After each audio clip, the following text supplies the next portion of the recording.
back to Speak Candidly. Here's Brandy and Adam. Hi, everybody. Welcome back to Speak Candidly. I'm Brandy, and this is Adam. This is where we speak candidly about everything and anything that we want to. And today, first of all, let's talk about how absolutely ridiculously cold it is outside, because I cannot function like this. I cannot function in the cold weather right now. It is brutal, like sub-zero type of temperatures here, and I just want it to go away. Yeah. And like, we have an older house, which doesn't have the best insulation. And when the wind picks up, you can really just not only feel the breeze through the house, but you can hear it. I love our house, but it is fucking cold. So cold. It's so cold. But yeah, so I hope for wherever you are watching this or listening to this that it is so much warmer than where we are here. Because if not, please bundle up. I constantly am using my heating pads and my heating blankets and.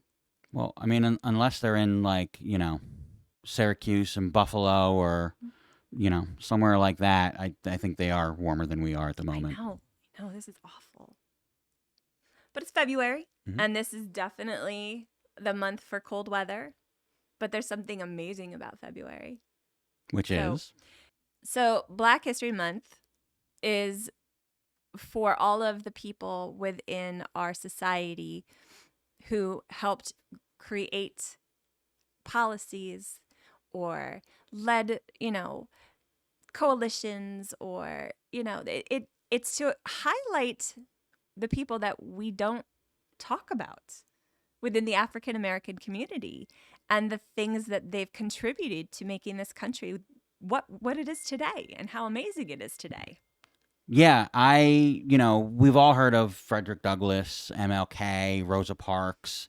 But when you came to me with the idea here that you wanted to highlight some of the, the more lesser known people within the community and really bring up some stories. Because like you said, we are history buffs. Right. And we will fall asleep to, history, stuff on YouTube. Right. And so kind of digging in on all of these it was really kind of enlightening in a lot of ways. I love learning, new historical things that I didn't know. But I think with a couple of these, it wasn't just things that I didn't know, but it also changed some of the cultural and historical perspectives of the things that I thought I did know. Right. And that's the thing that I love about doing these kinds of deep dives into history, because it isn't mainstream. It's not taught in your schools. It's not even taught in your colleges, that's sad to me. Right. Now, mind you, we are very ancient people, so hopefully things have changed a little bit. It's been a while since we've been in college, babe. So, right. But I do know that we celebrate this for a reason, and that reason is to highlight the stories that we aren't being told, that contribute to our society. Everyday people with everyday stories, and that's what we aim to be and strive to tell the stories, right? Some of these I love doing because, it's fun getting on here and just kind of talking with you.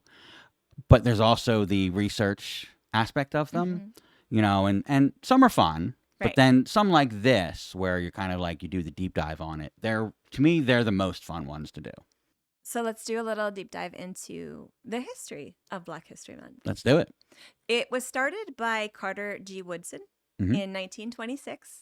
It was only a week long, and it was established to highlight predominantly Black Americans and their contributions to many of the aspects of our society: politics, science, art, civil rights, to showcase their contributions to the way that our country is shaped and the way that our country has been developing.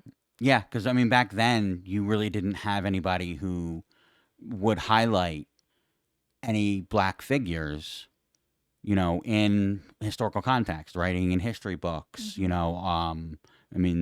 back then there wasn't TV, but, any stories about, like, they just existed within the Black community. Right. And oftentimes within small pockets of the Black community. Correct. So having some way to kind of highlight, some of the people that really mattered, I think was a pretty, cool step. Absolutely.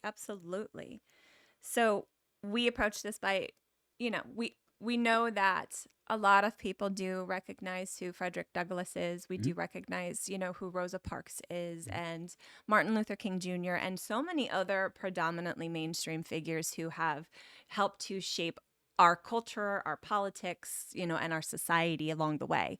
But I really want to just dive into some of the people who you don't necessarily know about or hear about, and give them a little bit of a spotlight because they're just as significant. Yeah, you brought three names, and I got excited over it. One of the names I knew, I obviously didn't know a whole lot about.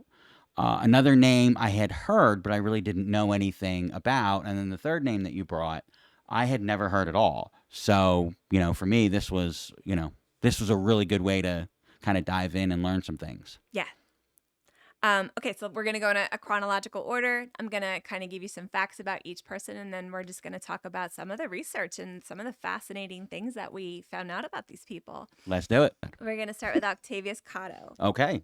Octavius Catto, 1839 to 1871.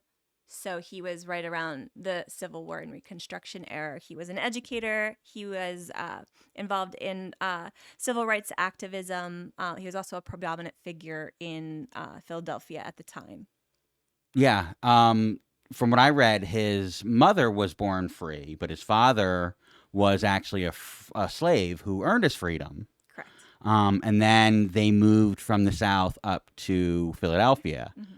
Which there's going to be a whole lot in here. Philadelphia has plenty of history, both good and bad. So this guy is right in the middle of some of it. So he advocated for equal access to education for Black students, and he emphasized high standards, teacher training, and the expansion of Black schools. He also led organized efforts to secure fair treatment in public life, including school governance and civic participation, because even though this was the North, Mm-hmm. and especially Philadelphia, Right. Assimilation into white society was never easy, no matter where you were. Yeah, it didn't matter north, south. Right. Obviously, some places were better than others. Right. But yeah, But even not by in the much. north, but not by much, right? Even Right. in the north, it wasn't a cakewalk. You Right. weren't accepted into society. Right. So yeah. We're definitely treated differently. Yeah. So he fought against disenfranchisement by challenging laws and practices that restricted Black men's ability to vote and participate in public life, which was crucial because it almost catalyzed the next two people that we're going to talk about. Yeah. And, almost 100 years later, what we now know of it as the civil rights movement. This is kind of like the grassroots effort right here. And what this man did in his early 30s, no less. Yeah. To establish the groundwork for what would become that civil rights movement. I think that was one of the cool parts is, the three that you have here kind of roll into each other almost. Mm-hmm. They, it's all built off of the backs of the people that came before you. Yes. And so he was, crucial in the movements that, ended up helping the two after that we're going to talk about be able to do what they did. His work demonstrated that link between education and political empowerment, Mm-hmm. which is why fascists are so afraid of education. Right. It's well-educated communities are better at advocating for rights and responsibilities in a democratic society, and he showed that. Yeah, he was. I mean, this guy was a trailblazer. Like Yes. he, everybody really has a different purpose in life, Mm-hmm. and this guy, you can just tell, like his purpose in life was knocking down walls. So not only was he responsible for education reform, for Black communities, Right. But he led that civil rights battle against the right to vote for Black men, and he helped win. That's the crazy part here is he was crucial in securing the right to vote for Black men, Yes, not women. not women. But that came later. Right. But for Black men, here's a guy I had never heard his name before. Right. And then you look at this, and he is one of the key figures Exactly. in being Black people allowed to vote. It's No. crazy. Tragically, he perished the day that Black men were allowed to vote, the very first day. He was murdered. And again, Philadelphia, their history. But they, like you said, it was the first day that they were allowed to vote, and there was the opposing party, the Democratic Party, decided that they were going to send people out to intimidate the voters. And I don't mean just intimidate. Yes, they went into people's homes. They beat the shit out of them. They shot within a 2-block radius of where he was shot and killed. They shot 4 other men, prominent men in that. They were sending a clear message that they were basically going to do anything and everything that they could to make sure that black men did not vote. Yeah, you may have gained the right to vote, but that doesn't mean we're going to let you. You would think things have changed, and in some ways they have, but in some ways they haven't. We have a lot of work to do still. Oh, absolutely. He was murdered by a white man who fled, was eventually caught, tried, but freed. Yeah, he was acquitted. Yeah. Yeah, he fled to, I think, Chicago. They caught him, but he got off. Yeah. Because, that's the way things happened back then. Now, another interesting fact about Catto is he had a love for cricket, which turned into a love for baseball. I mean, obviously, being a sports nut, this is the one that really, caught my attention. He actually founded, him and a schoolmate of his, actually founded one of the first Negro League teams, based out of Philadelphia. Right. And they tried to enter a whites-only league. They ended up backing out once it was clear that they were not going to be able to do that. But they ended up going around playing white teams. So here you're talking like 80 years before the integration of Major League Baseball. You're talking about a guy who, was working towards the integration of the sport. And I can only imagine because, this is a guy that, like I said, he liked to break down barriers. Yes. And I can only imagine if he had not been murdered at the age of 32, could he have potentially broken that barrier in baseball earlier than 1947? And we could have seen, Babe Ruth playing people like Josh Gibson and Satchel Paige. And, it would have changed things just so significantly. Yeah. And, within baseball, that's always been the argument, well, prior to 1947, the dudes were only playing other white dudes. But that's not the reality. But, here we have an opportunity where this guy could have, potentially broken some barriers that, like I said, lasted for another 80 years. The man was definitely a driven man. And the things that he was able to accomplish in his short life touched lives well beyond just his own generation and touched lives well beyond just his own life, which is just amazing to me. That's a hero. Absolutely a hero. And I just, can only imagine what he would have been able to accomplish had he not been assassinated. Agreed. At such a young age. Agreed. 100%. And he is the reason, like I said, that groundwork was starting to be laid for the civil rights movement. Absolutely. And it was during the civil rights movement that the next 2 people that we're going to highlight are primarily predominantly involved in. Okay. The first one that we're going to talk about is Claudette Colvin. Yes. So now Claudette Colvin was born in 1939. And she died this year in January. Yeah. Unfortunately. Yeah. So R.I.P. Claudette. And she was an amazing woman. She fought civil rights. She fought for civil rights her entire life. She advocated for civil rights her entire life. At 15, she refused to give up her seat on a bus and was arrested for it 9 months before Rosa Parks. So she was Rosa Parks before Rosa Parks. Exactly. But the reason that you don't know who she is and you don't know her story per se is because she was 15. And this was a movement that catalyzed what the civil rights eventually accomplish, which is to abolish segregation. Right. And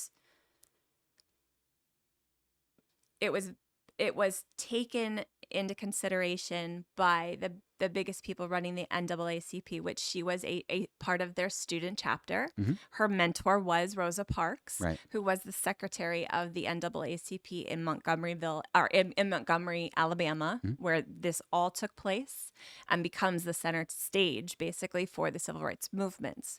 And it was because of Rosa Parks and MLK and many of the high figures within the civil rights movement who decided that they didn't necessarily want to put this pressure and this spotlight on a 15-year-old, knowing that the hope was that it would change the world for them, Right.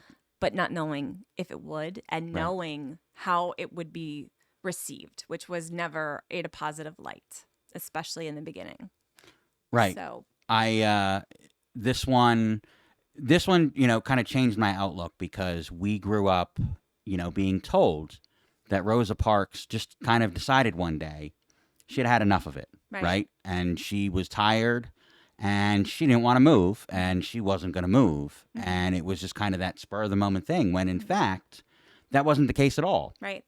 Because this, I don't even want to say young lady, this child, she was 15 at the time. Mm-hmm. She's the one that made the stand. Mm-hmm. And they decided, and by they, I mean the collective, Black community, Mm-hmm. led by MLK Jr., led by Rosa Parks, Mm-hmm. they decided that this was not the right opportunity. They needed to strategically, that this was the way to do it, right? Like Mm-hmm. this could spark something, but it wasn't the way to do it. Wasn't the time to do it. And so they took 9 months and planned it out.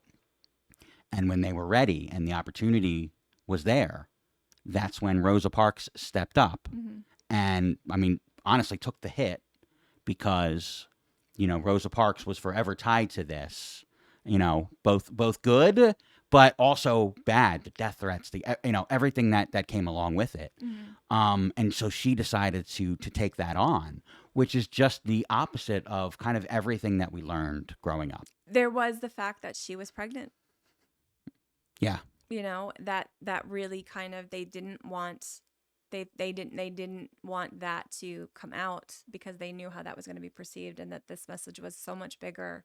They didn't want anything to stop what it could potentially lead to. So unfortunately, yes, she was not given the light that she deserved for the courage that she displayed. Right. But she did get vindicated, because she was part of the 4 during the trial. Right. For the landmark trial, yes. Yes. Which changed things. Which ended the segregation. And Mm-hmm. so, I mean, this woman, was every bit the hero that Rosa Parks was, and just not recognized historically as such. Right. And we need to recognize that this youth said, "I've had enough."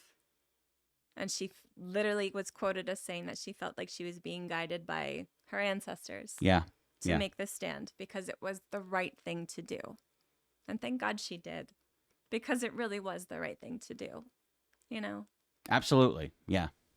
And at the same time of all of this taking place, our final person, our final highlight was also born and building a career and living through, in their own way, the civil rights movement, and became such a predominant figure in politics, but is sadly not mentioned.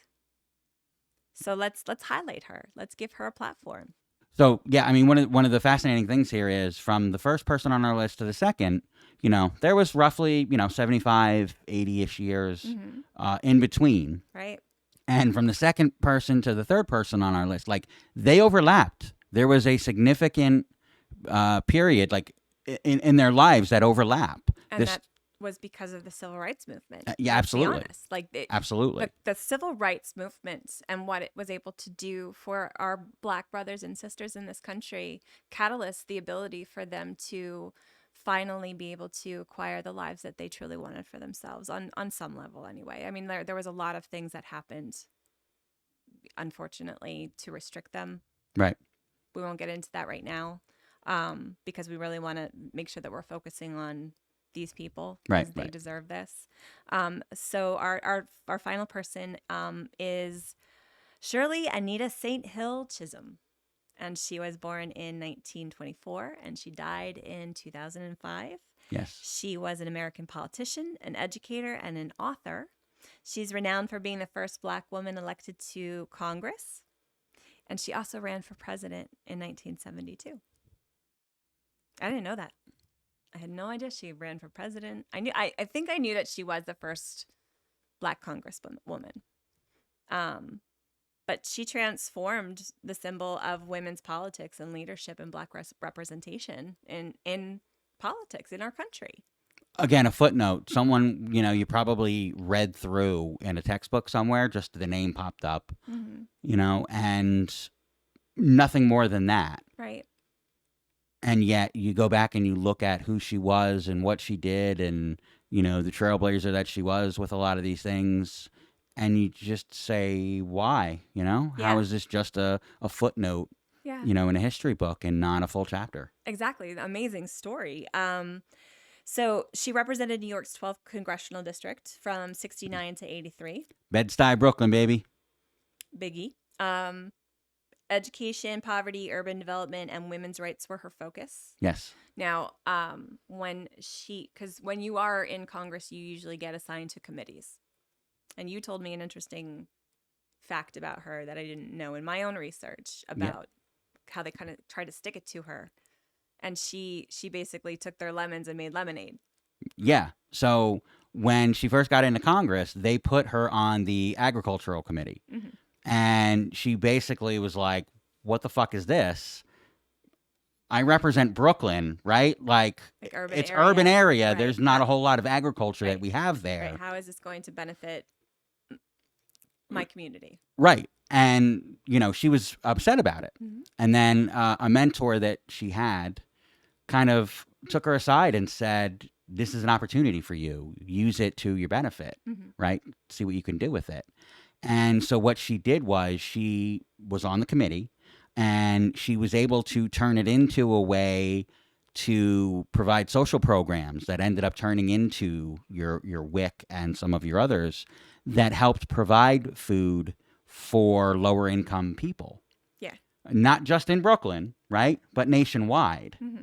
And so, them trying to just completely stick it to her, she was able to turn it around and help so many people. To help so many people. And again, not just in her district, not just in her state, but nationwide. Right. And is one of the people behind some of these social programs that have fed millions and millions of people in the past few decades. So then you look at the fact that as the first Black woman voted into Congress, right, she starts the Congressional Black Caucus because she's like, yeah, I might be the only one right now, but I'm not gonna be the only one. She broke down those doors. I mean, that's badass right there. You're like, oh, I'm the first. Guess what? Not gonna be the last. I'm the Black Caucus now. Okay, I am the caucus. It is just me. I would have loved to have met this woman, to be honest with you. Just amazing things, and just the strength that she didn't want to be remembered as the trailblazer for the Black community and for women's rights. She just wanted this to be the norm. So what was her slogan for her presidential campaign? The slogan for her presidential campaign was unbought and unbossed. I love that. Yeah. You said Kamala kind of took that and ran with it, but used that as like her base for her own slogan. Which is awesome. Yeah. I mean, even today, that, that's a label that just, works. Yes. So I love that. Yes. But here's a quote that she had, which I also love when she was running for president. She says, I am not the candidate of Black America, although I am Black and proud. I am not the candidate of the women's movement in this country, although I am a woman and equally proud of that. I am the candidate of the people, and my presence before you symbolizes a new era in American political history. Love it. Yeah. I love it. Absolutely. And then so she goes on to become the very first Black candidate for to be nominated as a presidential candidate by the party. She beats out 8 other candidates which is pretty awesome in my book. Yeah, she wasn't just like a token candidate. No. She was in the top half of all of the candidates in her party. People really took her serious. Yeah. Yeah, she beat out a couple. Now, technically, she did, I think, win like 3 states. It wasn't really outright wins, Right. but I don't care. When you have somebody in 1972, a trailblazer who, was still able to capture 3 states Right. and do what she did, in the face of, not just racism, but misogyny. Yeah. I was impressed. This wasn't just a token candidacy. Not at all. Not at all. Her leadership demonstrated that marginalized voices can shape national policy discussions even when you're facing structural barriers. Yeah. 100%. It's just amazing what she was able to accomplish in her lifetime. All of these people. And I think that's the importance of it, Obviously, like, if you look at every single one of them, I think the biggest takeaway that you get from it is education is that pathway to empowerment. It really is.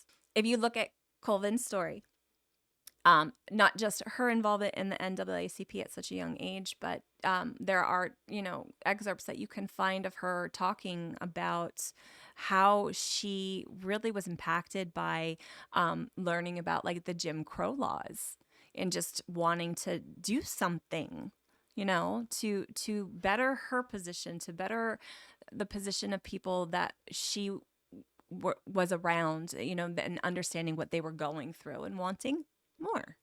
When you think, can I as one person really change the world? And then you look at 3 people like this, it's pretty fucking clear you can. Yes. Courage, resilience, and persistent activism do change things. They change the world. Yeah. So don't ever think that you don't have a voice. So those are our picks.